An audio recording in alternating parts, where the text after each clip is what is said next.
Jay here, Stretford Paddock. That's Joe Smith. This is Paddock Live, which means you lot, yes you, need to get involved in the chat in the comments. We are live. Going to be talking about all the latest Manchester United news. Going to be talking about Ruben Amorim and his presser. Yep. He's been a little bit cryptic, hasn't he, in the press conference? He's been all sneaky with us. He might have a bit of news, but you'll have to wait and find out what that news is. Well, we're going to be getting into all that. Plus, we'll have the usual stuff about transfers and rumours and all that jazz. And also we can talk a little bit about some of the games that have gone on tonight. The Scousers scraping a draw dropping points again. At home to Sunderland, eh? Even we don't drop points at home to Sunderland. That's been like our only comfortable win all season. Yeah. That and I would say Brighton was comfortable even though it wasn't comfortable. No, well, I don't know. There was a performance-wise, we battered them. Yeah, there was a 10-minute spell, a 5-minute spell. I thought this is over. Yeah. So yeah, we'll have a little bit of a chat about that. So get involved in the chat in the comments. Let us know what you think. Good to see the usual suspects. BMW rating 1974 is in the chat. La Limps, Goatman, the Red, go on as well. Says, who are we signing, Jay? We'll get into signings later. Right, let's go into our first story and pun. Here we go. Anytime. There we go. Ruben, we're clamouring for a hint. Clamouring. It's weak. Yeah, it's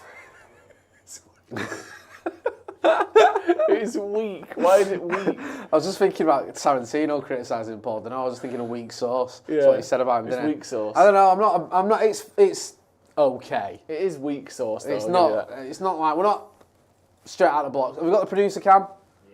Who came up with that one? To it. It was me. Yeah, I could tell it was. Yeah, producer Ben. There's a real because the way you went. Yeah. And also because I could tell. Yeah. And Harry's so quick to point fingers as well when it's not him. When it's not, Harry was like, yeah, he was loving it. He did it. Yeah. It's all right, I'd say. Let me read the story then. Manchester United have 2 fresh injury doubts for West Ham after cryptic Ruben Amorim answer. On injuries, the manager said, we have 2 doubts for the game. I will not tell you today because we will change the way we're going to approach. Let's see if they can play tomorrow. The rest of the squad is good. Mateus is good. Harry Maguire and Sesko are out. On Cunha specifically, he said, I think that he has more levels to go. He's in a different club, different pressure, but I think he copes with that really well. He was struggling because he was not scoring and he was thinking too much about the numbers, but the influence that he has in the team is so important for us. But I think Cunha has so much more to grow defensively and offensively. So he's, on the Cunha front, firstly, he's sort of saying a bit of everything there, isn't he, really? Yeah, what did you make of that about he was struggling because he was not scoring, he was thinking too much about the numbers? Yeah, I think it's an interesting point. And I do think players more so than ever are obsessed with goals and assists. Yeah. You think of it, it seemed at first, when people first started focusing on assists in particular, maybe 15 years ago or so, I think sort of around the advent of social media was when I first started hearing people talk about assists a lot. It really wasn't much of a thing at all in the early 2000s, from my memory. And it's obviously grown and grown and grown, and now it's GA and XGA and all that sort of stuff. But I think when it first came through, footballers didn't care about it. We as fans started looking at it. Then all of a sudden now, footballers care about that as much as anyone, and they'll probably take those numbers into a contract negotiation every so often as well. And I think obviously it's good to know how many goals and assists you're getting, but there's more to life than just goals and assists. Even for one of your attacking players, you can bring a lot to a game, you can bring a lot to a team without necessarily getting goals and assists every single week. Now obviously, by the end of the season, if he's got 1 goal and no assist, which I think is what he's on at the moment, then I'm sure there'll be questions. But as we mentioned a million times, the Liverpool performance, he was brilliant in that game and was increasingly brilliant as the game got to its sort of climax where you needed players to step up to actually cement that victory. Yeah. He was the most important player by the end of that game. That counts for me as much as any goal could. Yeah. So, sometimes, like Amorim's saying there, he's so important for the team. And that can be enough. And I think the goals will come because he is such a good player. If he stops worrying about it, you're probably more likely to score goals, I think. Yeah, no, I agree. I think a good point about the Liverpool game. I thought he did very well. And again, there's no goal or assist there, but if you actually watch the game, look at what he's doing, look at what he's bringing to it, look at how he's growing, look at how he just looks at home in a Manchester United shirt. We don't often say that about new signings, so I'm not too concerned. Obviously, you want to see him do more than he has been doing in terms of when the season pans out. I'm hoping that he's going to be, into double figures by the time the end of the season comes around, at least in terms of goals.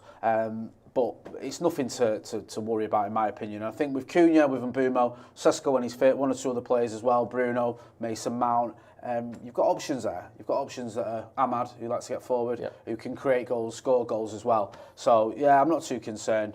And hopefully Cunha can come back and get us a result against West Ham. Big opportunity for Manchester United now, isn't it? Yeah, really big. Against West Ham with so many teams in and around that mix for European places dropping points over the last 2 days.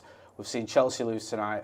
We've seen Liverpool and Sunderland. Tonight, drew. Yeah. Liverpool are all over the gaff, aren't they? I mean, they only just about drew. And then you're looking at Brighton lost. Yeah. I mean, that meant Villa won, but again, you know, it's there for the taking, this European football leagues, and I think United need to be going for Champions League spots. Good to see people in the chat again. Ross Murphy's here, BMW Racing, 1974. Santa Notch, I think, is here as well.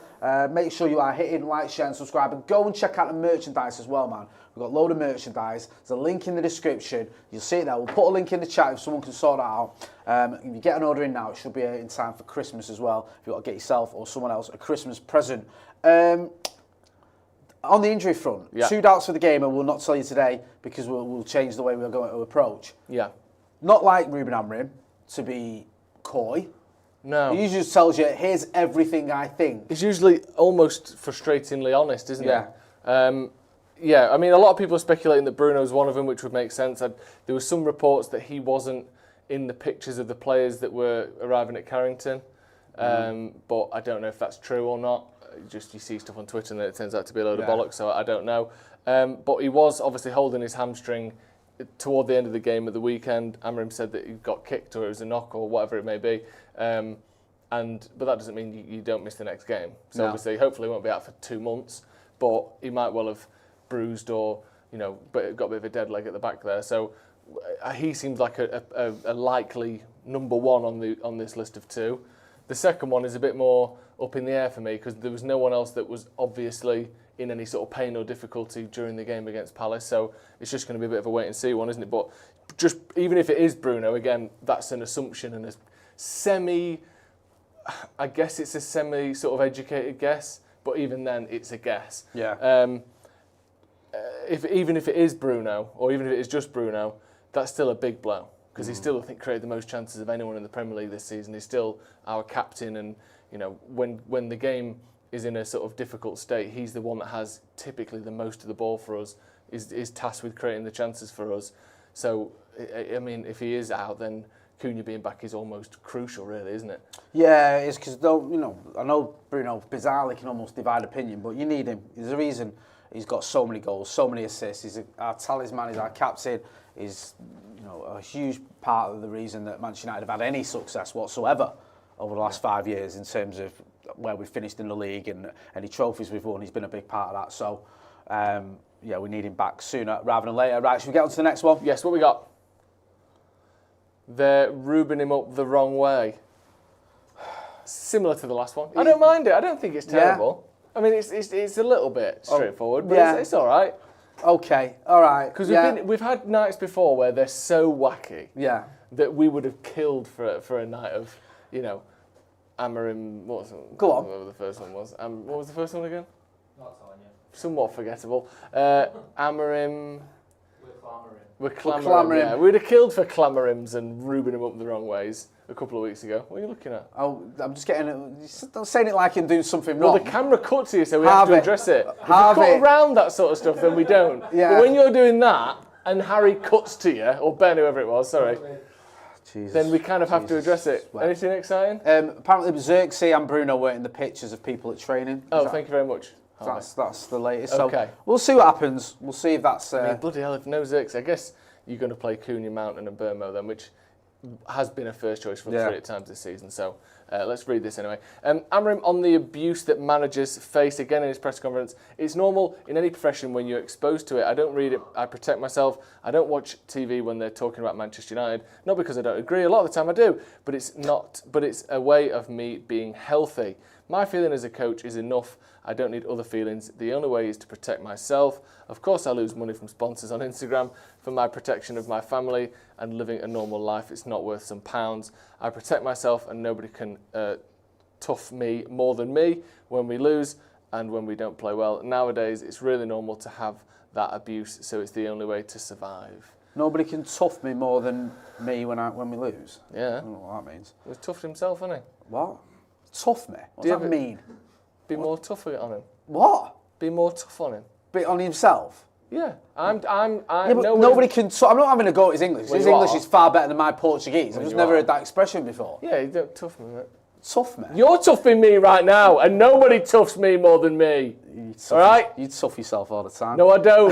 That was a sleight of hand and a weird angle on the camera. It looked like I was crouching into myself, but actually, I was doing a downward-facing dog from a different angle. It was a yoga class, man. Okay. Tough myself. I literally explained that to Bannatyne's head office, and I got my membership reinstated. So you tell... Why are we bringing this up? Fucking I wonder why I told you they shouldn't have had a fucking camera in the change rooms anyway. Anyway, proceed. Pykel6143 says, Amorim doing sniff in the picture. Damn. See, again, this is what they can do to you. They trick me, much like Amorim, have been... Christ. Lost to Grimsby. We've been stitched up. Well, it's all right. It's interesting, cocaine, isn't it? Not just because I appear to be on it right now, which I'm not. I'm just way too hot. One way of describing it. It's interesting, cocaine, isn't it? Because... A bit Moorish. No, obviously, it's reportedly Moorish. But secondly, that there's a football manager doing it, or some sort of like enhancer, would probably be somewhat helpful for the job, maybe. What, doing sniff? You mental! Like, if doing sniff would be the last thing he needs in his life. Winston Churchill was doing speed. Right. And he had like but I mean, busy job, not a lot of sleep. You need to have high energy a lot. Right. Maybe not cocaine, maybe just a bit of amphetamines. Can you imagine him after that Grimsby game on the snizzle? Oh my God. Are you genuinely? Unbelievable. Honestly, he'd have been psychotic. Yeah, he'd have been crying, sobbing hysterically. Or, he could have gone the other way and just started fighting everyone. Yeah, attacking people with an axe. Joey's onto something here, says Jish Patel. Yeah, he agrees that sniff is the way forward. We're not advocating... God no. Taking sniff. But it's interesting that there's no performance-enhancing drugs for managers.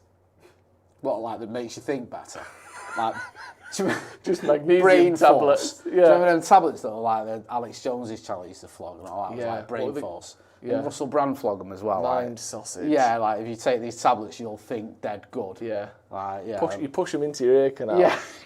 With a long all of a sudden, you're the next Jordan Peterson. Yeah, exactly. What do you reckon of all this? I think it's good. Good idea. If I was a footballer, if I was a footballer's agent or a footballer's family member, I would tell them to not go on social media. And I would. Do you reckon? 100%.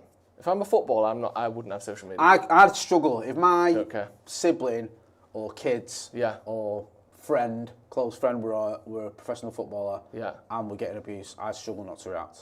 Yeah. I'd be like, you remember when Maguire's sister used to get a lot of stick? Yeah. She used to be like weighing in. And do you know what I'd do as well? If I was a professional footballer, top level person like this, where I don't, wouldn't need any of the extra stuff that comes with it, I would literally say, I would advise you all to go off social media, or if you're on it, never search my name. Yeah. If you do ever see anything about me, good or bad, don't send it to me. Right. The last thing I want after we win is all this saying I'm the best player in the league, and after we lose, can't believe this person said this about you. Yeah. I'd be blocking my own family members if they started sending me stuff like that. So, yeah, I just wouldn't recommend it for any footballer personally, especially the manager. What are you going to get? People think they know your job better than you, even though they've never done anything. Does anyone ever look at negative comments about you, not that you get many, and tell you? I mean, it's happened in the past. Yeah. Not a lot, but I think it has happened. My mother-in-law used to get wound up. Yeah. Yeah. Yeah, people get seen what they've said. Yeah. I'm like, don't worry about it. And that was just my missus commenting. Yeah. That was just in the family group chat.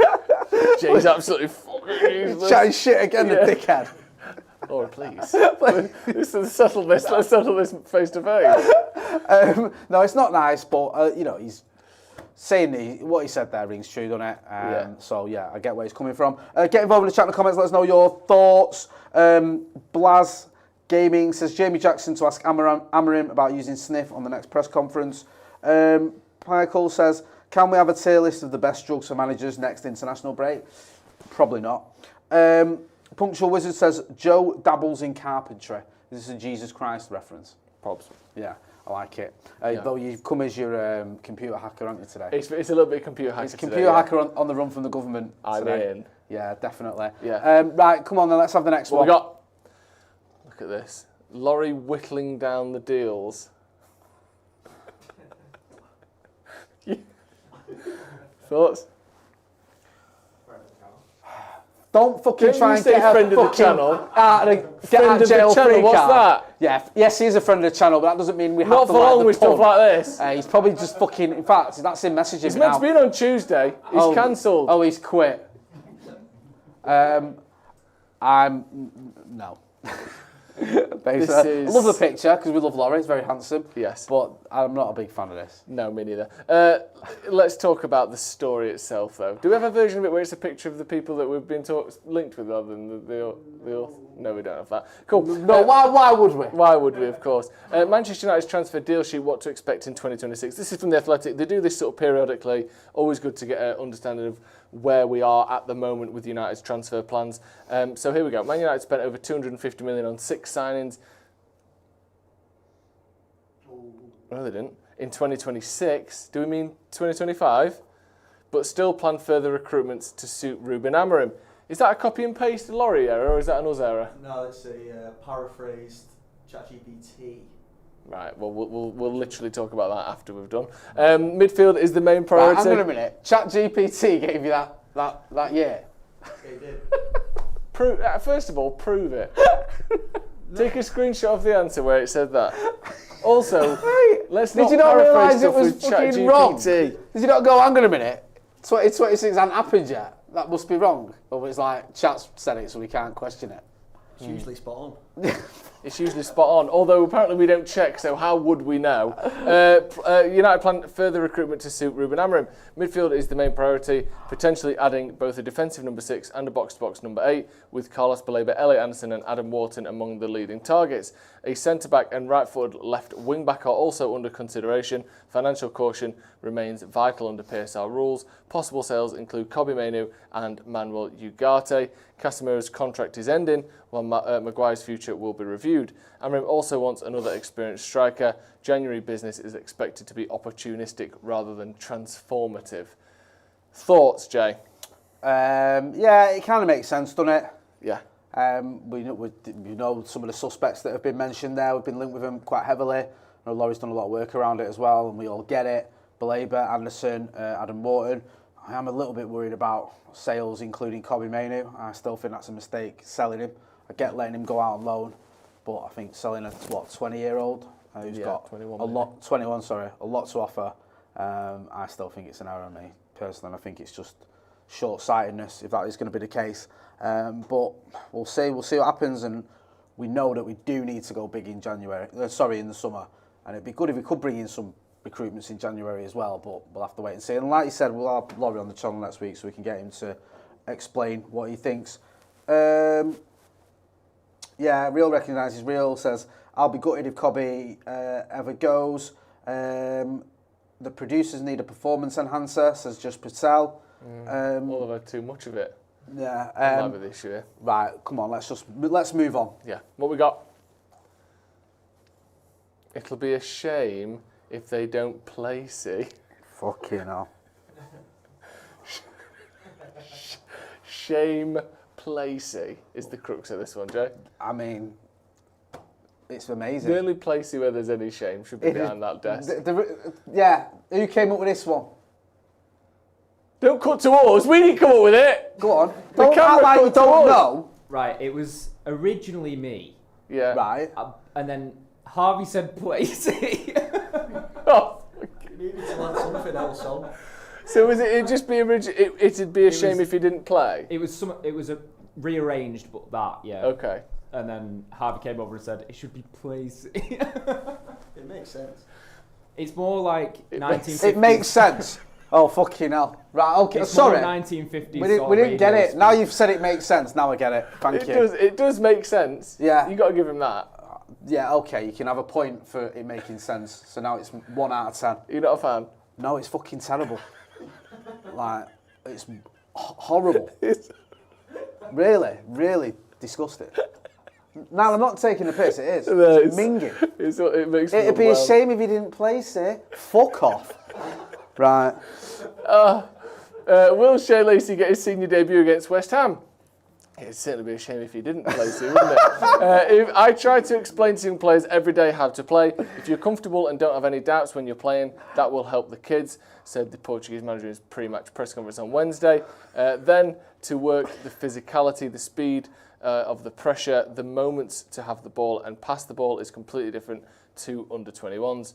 He will have the chance, I don't know, but he's ready to play. So he's on the cusp, isn't he? Yeah, he's on the fringes. We spoke about this a few times on Academy Review with Finn. Yeah.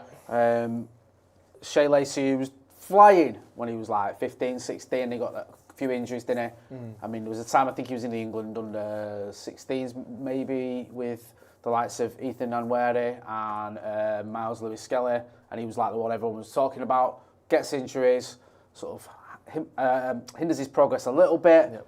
Now he's come back into the academy team, flying, doing really well. Was training with the full England squad a few weeks ago, if you remember. Yeah. Thomas Tuchel invited him down for there. Highly regarded. Everyone raves about him. If you ever watch him, looks like for me a typical United player. When I think of United as what sort of attackers we have, it's running at defenders, creating things. He is that guy. Comes from a family of Liverpool fans, and he's a United fan, which is even better. Yep. So if he does get minutes tomorrow, I'll be buzzing. Want to see him in the team, but we've got to be cautious as well with him because this is a kid who's had a few injuries, so we don't want to do anything that can hurt him. So I'm sure if he's in the squad, he's ready to play, but it might be a case of us giving him 10, 15 minutes. Hopefully not when we're chasing the game. Hopefully we can... It would be nice to, for once, be a couple of goals up. Yeah, 2-0 up, bring him on, yeah. and he can, hopefully get a third. Yeah, I'd love that. I mean, yeah, like you said, everything you've said there I think is true. He's an excellent talent. There would be an element of...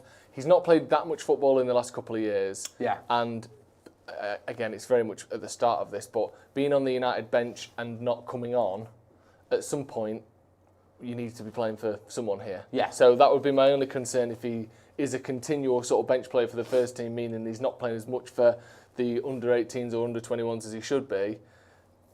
He does need to get games in his legs because that's the one thing he's missed over the last couple of seasons. Yeah. So, I assume obviously Amorim thinks the same.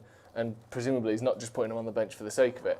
So I would assume, like I said, if we are in the lead or we do have a chance of winning the game, hopefully he can get some minutes and actually sort of restart that progress of playing regularly again for United. So yeah, really exciting. And I think as well, if it is Xerxes, I know that was a rumour before, if it is Xerxes that's missing, he'd probably be first off the bench in those attacking areas because that would be Sesko and Xerxes. Not in the squad. Yeah. So we'll have to wait and see on that front. But yeah, could be a really exciting day for him tomorrow. Yeah, hopefully it will be. It'd be good to see a youngster. Not many youngsters. Well, I think is it Fredrickson against Grimsby is probably the only real youngster we've had this season. Yeah. I mean, in terms of academy youngsters, yeah. Sorry, yeah. Obviously, Heaven's had a few moments, but not academy player. No, I mean like this season in terms of coming from the academy. I don't think there's been any. No, that is it. So it would be good to see him in the team if it happens. Yeah. But there's no mad rush. Next one. It's our story, I think. No. Oh, is it? Is it? We do have one in reserve. We've got one extra one if we need it. Right, okay. We'll say, be an angel and stay, Gabriel. Right, this has been poo-pooed, this, hasn't it? What? This story. I don't know. This idea that he could go to Barcelona. Okay. Apparently he can't go anywhere for 2 years anyway. So there was this story doing the rounds. Sorry, I'll let you read it and we'll get into it. Sorry. Okay. Here we go. Man United are confident of keeping hold of JJ Gabriel despite Barcelona stepping up their efforts to sign the academy starlet. Gabriel has met Barcelona players during his numerous visits to the Spanish city, and it has been made clear that the club would like to bring him to their iconic La Masia academy at some point in the future. Barcelona's interest dates back to at least 2 years, and they remain keen on signing Gabriel. Like everyone, I know he's a really talented guy, and everyone paid attention on social media, Amorim said. You could see the under-21s had a game and we had less players and tried to pick players for training that have talent. Obviously, that's when he was training with the first team as well, Gabriel. Yeah, so there was, I retweeted this from my own account earlier because there was a story doing the rounds at Barcelona in for him. Finn, Academy Scoop, tweeted, a little confused at all the JJ Gabriel transfer talk circulating this morning. He can't move abroad until summer 2027 at the earliest. The suggestions of Barcelona actively trying to sign him are clickbait-driven, fear-mongering at best, courtesy of the usual suspects. Okay. So obviously Finn's stating facts. He's not going anywhere for at least 2 years. Okay. And I've spoken to a couple of people about JJ Gabriel. Finn's spoken to far more than I have. And the sort of general feeling, at least at the minute, I know things can change, is that he's happy at the club are happy with him, obviously want to keep him, happy with his, the coaches and the people he's got around him as well. I think his dad is quite heavily involved with him. And there's no worries as yet, that his head's been turned or that he's going to go anywhere. So I think, as Finn has said, this feels like a little bit clickbait. Yeah. I mean, because if you look, when you actually look at the details of the article, they could be true. They could be in for him. Barcelona could want him. They could be interested in signing him. But like you said, to bring it forward by 2 years and almost give it this feeling that he might leave at any time right now, when presumably by the sound of it that isn't possible. No, I don't think so. Is exaggerating it a little bit, isn't it? And also, I'm sure every team in Europe would be. Everyone wants him. Barcelona were in for him. We know that. Yeah. This isn't new. Barcelona, I think Real Madrid, I think Bayern Munich, I think Chelsea. Everyone wants this kid. It's like Max Doman at Arsenal. Yeah. Remember when everyone was after him? Everyone wanted him. And like United were sort of aware of that, and I think there's a feeling around the club, from what I gather, that at least for the time being, everything's all right. And good. When it gets to maybe next year, or when it's like getting towards the end of his contract, then you can start sort of worrying a little bit if there is something to worry about. But as it stands, I don't think there's much in this. Good. Got one time for one little quick one. Yeah. What we got? Usman even on about.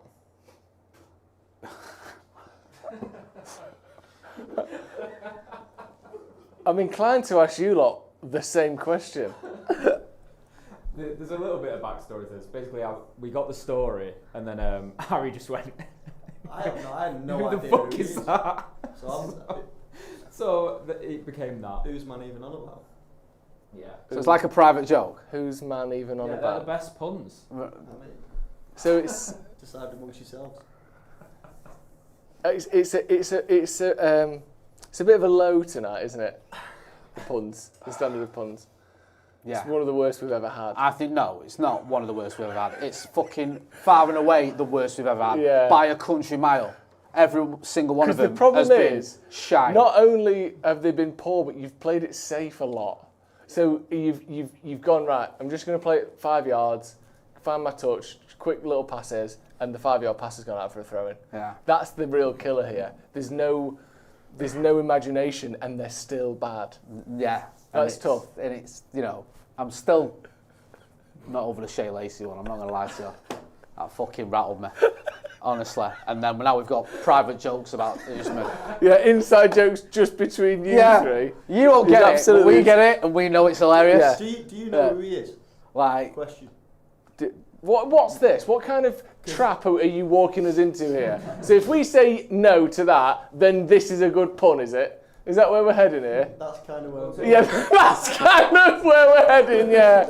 To be fair, that is where I was trying to lead you, yeah. Trying to trick you into agreeing with me. I was trying to... I get what you're saying. I was convinced Ben knew who he was. I proved to you that. Right, Mike, silence. Let's read this. Man United on red alert. They're just arguing now behind the camera. I don't know who he was. You said he won. Oh my God. Man United on red alert as £70 million Ruben Amorim favourite stalls over new contract. Manchester United are closely monitoring Ousmane Diamante's situation at Sporting, with the defenders' talks over a new contract reportedly at an impasse. Good word. According to a bowler, Sporting's hierarchy have been doing everything in their power to tie Diamande down with an extension, but there has been resistance from the defender and his camp. Diamande has a €80 million or £70 million release clause at Sporting, and the report claims there are many interested parties in England. He's on the radar of both Man United and Newcastle and has been for some time. That's a bowler via the Metro. I can tell you one thing for certain, we're not spending 70 million quid on him. No, we're not. But that doesn't mean we're not interested in him. I don't know much about him at all. There we go.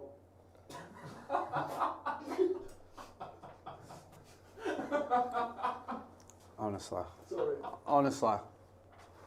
I don't know much about him at all. But we have stayed away from signing Sporting players so far since Amorim arrived. I know that might not have been the case. I forget the wing-back's name that's gone to Chelsea. Giovanni Kenda. Giovanni Kenda. That might not have been the case if he was open to coming to us. However, I don't know how good this guy is. I do feel like that a bowler is like for Haji's. Yeah. it seems you see him a lot, don't you? Yeah, it seems a lot, and it's just speculation, and they might get the odd thing right, but I don't know. Keep an eye on it, I think, is the best we can say. I'm doubtful. And also, on the radar, there's probably 600 players on that radar. Do you know what I mean? The radar is like the net that you throw out with the initial sort of terms of what kind of player you want, and then you sort of bring that down from hundreds down to maybe a dozen, maybe 5 or 6, and then you go from there. So I'm sure he is on the radar. Left on his contract as well, if it's like they're trying to get him to do a new deal. Presumably, you would assume either the end of this season or next season, but in that case, you're going to spend 70 million quid on him anyway. So yeah, exactly. It seems fraught with problems. Right, is that the end? That's the end. Fucking Christ for that. Yeah.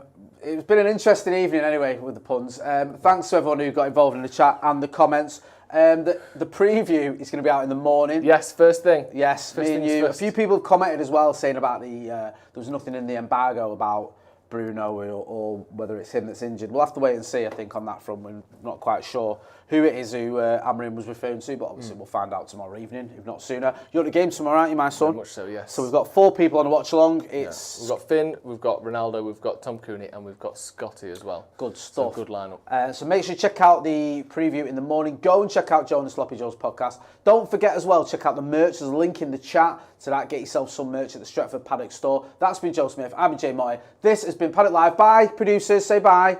Bye. Bye-bye. Thanks for watching.